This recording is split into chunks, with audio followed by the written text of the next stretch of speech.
Salut à vous, aujourd'hui 8 décembre, 40e jour de reconfinement.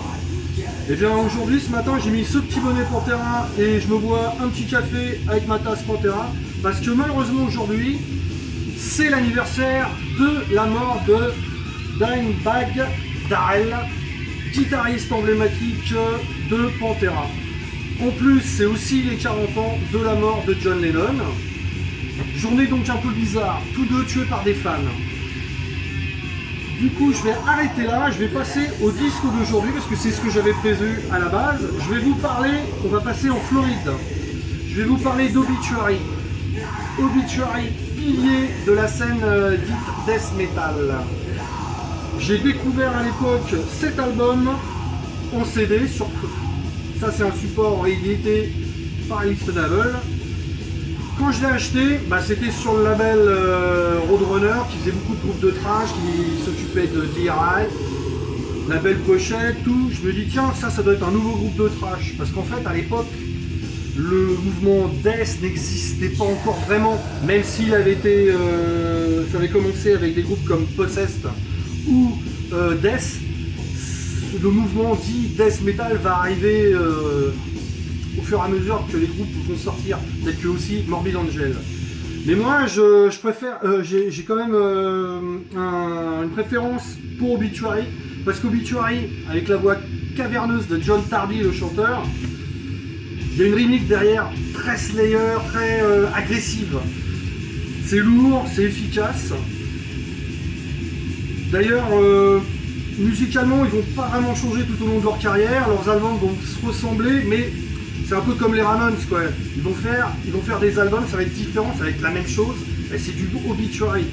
C'est du rentre-dedans, voix caverneuse, batterie énergique, effectué par Donald, d'ailleurs le frère de John. Ils vont sortir pas mal d'albums sur Roadrunner. Il va y avoir un moment, comment dirais-je, excusez-moi, je regarde mes notes.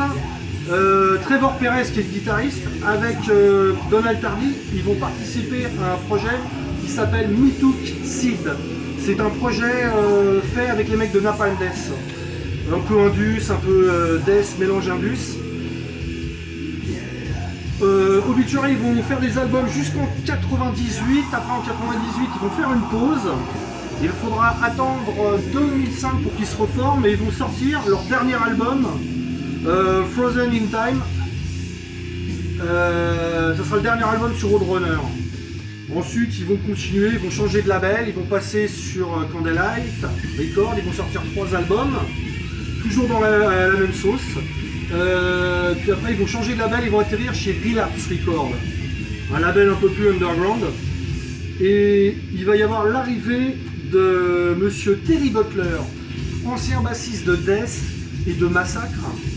Leur dernier album date de 2017, c'est s'appelle simplement Obituary. Que dire de plus? Obituary, ils ont eu la chance de faire la tournée d'adieu de Slayer. Ils faisaient partie du package qu'il y avait avec Napalm sur certaines dates. A savoir aussi qu'aux États-Unis, ils ont vraiment pas mal tourné. À une époque, ils ont tourné avec Agnostic Front. Ils ont tourné avec pas mal de groupes. Moi, j'ai eu la chance de les voir. La première fois, c'était avec Napalm Death et Dismember dans les années début 90.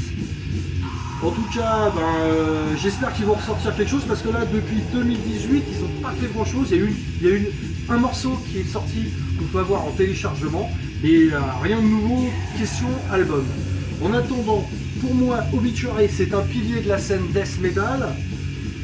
Ça carbure, il y a une voix caverneuse, bonne rythmique trash derrière. Pour moi, c'est le plus trash des groupes de death.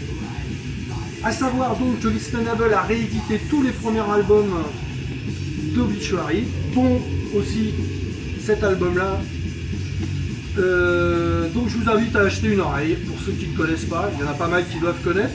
Mais bon, groupe de Floride donc, efficace, rentre dedans, énergique, avec une super voix caverneuse. À demain.